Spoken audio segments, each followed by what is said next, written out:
news, hindi tayo katulad ng iba na nag-expose. Hindi po tayo mga newscaster na nag-ahatid ng balita. Tayo lang ay nagre-react sa mga balita. Katulad din ang ginagawa natin dito sa SMNI. Patungkol dun sa tanong ni Banat Mike na kung sasagot man ito si Speaker. Ako sa tingin ko hindi sasagot to si Speaker. Alam naman natin matipid sa salita ito. At parang 2 beses ko lang to narinig na sumagot. Pinagtanggol pa niya si President Bongit. So, kung patungkol sa kanya, hindi yan. Kung tungkol doon sa kanya nga pinagtatanggol, ay posibleng sumagot pa yan. Eh yan, ito ngayon, hindi, malabo.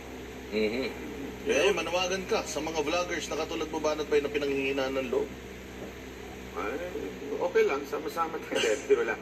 Sa mga nanghinaan ng loob, okay lang yan. Kasama yan sa proseso. Kasi alam nyo, dadaan talaga ang bawat isa sa ganitong klaseng pagsubok. Pero isipin nyo na lang, malapit na.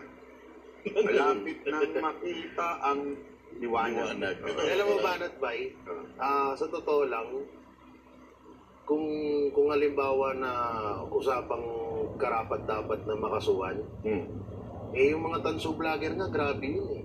Diba? Talagang may mura pa, may fake news, pati pamilya mo idadamay. Sa totoo sin, yung kay Banat pa eh, wala naman eh. Actually, Jay, yan ang difference. Kasuhan nyo na kami lahat para mas maganda. Ikaw na lang. Ikaw na lang. Dinadamay mo kami, kabago-bago mo rito eh. Baka sampa mo lang dyan, tapos gusto mo, demanda ka agad tayo. Lahat na tayo. Tinabi ko kay Banat Bay eh. Alam nyo, Ba't napakaganda may inimbitan nyo pa to rito? Napakaganda nun eh, na alam mo yun, diba, na ano ko na pag magla-live tayo, tabi-tabi tayo doon sa kulungan. Hindi pwede loko-loko, bawal mag-cellphone doon. Ang bihira ka, tandamay ka pa eh. Nilulusutan ko na nga to eh.